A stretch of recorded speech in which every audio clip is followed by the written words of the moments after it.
န့်ခိုင်ရေးပါတီကမဲနိုင်ပြီးအုပ်ချုပ်ရင်လေကြန့်ခိုင်ရေးကစစ်တပ်ပဲလီစစ်တပ်ကပဲအုပ်ချုပ်တာပဲပေါ့ကြန့်ခိုင်ရေးပါတီသည်စစ်တပ်ဖြစ်သည်စစ်တပ်ဟာ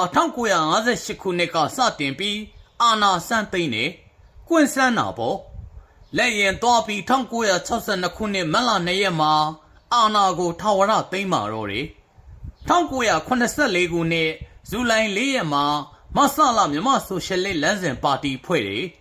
နောက်တော့မဆလာပါတီကအုပ်ချုပ်သွားတော့တယ်မဆလာကရသားပါတီပါလို့ပြောနေတယ်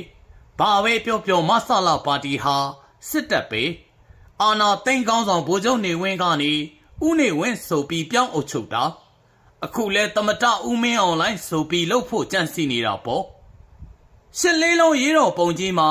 မဆလာပါတီတော်ပါပြီဆိုပြီးပြည်သူကတောင်းဆိုတော့တဆညတိုင်းရင်းသားစီးလုံးညီညွတ်ရေးပါတီဆိုပြီးနာမည်ပြောင်းနေ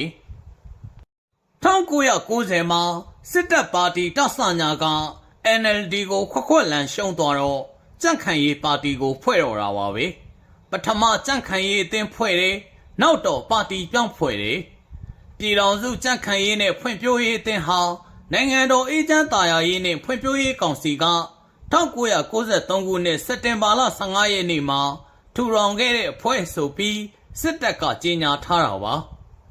ဟိုဌာနချုပ်ကနေပြည်တော်မှာထားတယ်ဗဟိုအသင်း3သင်းပြည်နယ်နဲ့တိုင်းအသင်း18သင်းခရိုင်အသင်း66သင်းမြို့နယ်အသင်း320သင်းပါဝင်ပြီး2009ခုနှစ်ဧပြီလမှာကောက်ယူထားတဲ့စာရင်းအရအသင်းဝင်52တန်းခန့်ရှိခဲ့တဲ့ဝန်တန်းတိုင်းမဝင်မနေရလို့ပြဿနာတွေတတိကြီးတက်ကြသေးတယ်ပြည်တော်စုကြန့်ခိုင်ရေးနဲ့ဖွံ့ဖြိုးရေးပါတီကိုလည်းပြည်တော်စုကြန့်ခိုင်ရေးနဲ့ဖွံ့ဖြိုးရေးအသင်းကနေနိုင်ငံရေးပါတီအဖြစ်2010ပြည့်နှစ်ဇွန်လ2ရက်နေ့ကကော်မရှင်မှာမှတ်ပုံတင်ပြီးပြောင်းလိုက်တာကြန့်ခိုင်ရေးပါတီဟာစစ်တပ်ပါတီပဲမို့ကိုကြီးတက်ခိုင်စိုင်းအိတ်ပေါင်းတို့ပြောနေကြသလိုရွေးကောက်ပွဲပြီးရင်ရသားဆိုးရကိုပြောင်းမယ်ဆိုတာကဘုံမင်းအောင်လှိုင်ကနေဦးမင်းအောင်လှိုင်ကိုပြောင်းပါပဲအပြောတစ်မျိုးအလုပ်တစ်မျိုးအာဏာသိမ်းစစ်ကောင်စီကအပြစ်ခတ်ရက်စဲပြီလို့ကြေညာလိုက်ရင်တော့တတိသာထားကြတော့သွားမယုံနဲ့နော်စာရွက်ပေါ်မှာပဲပြစ်ကရက်တာမြေပြင်မှာတော့စစ်စင်ရေးတွေလုံးရင်းနဲ့လာမှာပဲအထက်ကစကရက်ကကရင်နီတိုင်းရင်းသားတပ်မှုကြီးဗိုလ်မှူးအောင်မြတ်ပြောခဲ့ဘူးတဲ့စကားပါဒီစကားမှန်နေဆိုတာအခုသက်သေပြနေပြီငလင်ပြီးစစ်တပ်ကအပြစ်ရက်တယ်လို့ကြေညာနေတာပဲစစ်စင်ရေးတွေကြတော့မရက်ဘူးရွာတွေမိရှို့စေလေရင်သုံးဘုံကျဲနေတာကိုမှတဝုံဝုံနဲ့နေတိုင်းတကြိမ်ကြိမ်နဲ့ညတိုင်း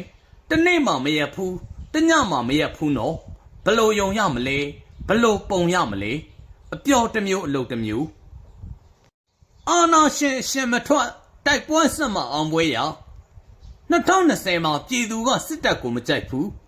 NLD နဲ့ဒီမိုကရေစီပါတီတွေကိုမဲထည့်တယ်စစ်တပ်ကိုဖြုတ်ချခြင်းနဲ့ဒါကြောင့်လူထုဆန္ဒအရမဲပေးခဲ့ကြစစ်တပ်ကသူ့ရဲ့ကြန့်ခိုင်ရေးပါတီမနိုင်တော့အာဏာသိမ်းနေဒီတော့လူထုကတပြည်လုံးဆန္ဒပြတယ်လူလှိုင်းလုံးကြီးတွေဖြစ်သွားတယ်စစ်တပ်ကဆန္ဒပြသူတွေကိုပြစ်တက်တယ်ဖမ်းနေဒီတော့လူထုကရရလက်နဲ့ဆွဲကင်ပြီး PDF တက်ဖွဲ့တယ်ခုခံပြန်ချတယ်အခုဆိုရင် PDF တက်ဖွဲ့ဟာ၄နှစ်သားဖြစ်နေပြီအရှိန်ရနေပြီအဲ့ဒါလူထုဆန္ဒလက်နဲ့ကင်ကြတာဖေဖော်ဝါရီ1ရက်2021ခုနှစ်မတရားစစ်အာဏာလုမှုဖြစ်စဉ်အစကနေမေလ20ရက်2025ခုနှစ်အထိအကြမ်းဖက်စစ်အုပ်စုနဲ့လက်ပါစီတွေကြောင့်ຫນွေဦးတော်လှန်ရေးကာလတည်ဆုံးခဲ့ရတဲ့ဒီမိုကရေစီရေးလှုပ်ရှားသူနဲ့ပြည်သူပေါင်း6900ရှိခဲ့ပြီ။ဒါအပြင်ဖမ်းဆီးခံခဲ့ရသူပေါင်း2962ဦးရှိပြီးအဲ့ဒီအထက်က2292ဦးထိမ့်သိမ်းခံနေရဆဲလို့ AAPP ကထုတ်ပြန်ထားတယ်။ဒီလောက်အသေးခံဖမ်းခံပြီးခုခံနေခဲ့တာငလင်ကြောင့်စမေးဝဲပြန်ဖြေခိုင်းတယ်လို့ရွေးကောက်ပွဲပြန်လုပ်ဖို့မဟုတ်ဘူး။ဒီနေ့အထိဆန္ဒပြနေကြတဲ့ပြည်သူတွေရဲ့ကြွေးကြော်သံတွေလိုအာဏာသိမ်းစစ်တပ်အမြင့်ဖြတ်ဖို့သာဖြစ်တယ်။ဖက်စစ်တပ်အမြင့်ဖြတ်ဖို့သာဖြစ်တယ်။အခုဆိုရင်၄နှစ်သား PDF ကတော့မြို့6မြို့ကိုသိမ်းထားပြီးမြို့90ကိုတော်လန်ရေးတပ်ပေါင်းစုတွေကသိမ်းထားပြီး80တိုးမဲ့အောင်ပွဲတွေကလည်းကြုံနေပြီ အားလုံးညီညီညာညာဝိုင်းတွန်းကြရင်ဖြင့်အောင်ပွဲဟာမဝေးတော့ပြီဒီမိုကရေစီနုနုကိုရိုက်ခတ်ဖျက်ဆီးထားတဲ့စစ်လိုင်းထန်နေတာကိုတားဆီးကြမှာသာပြည်သူဘဝအေးချမ်းပါမည်မောင်တူ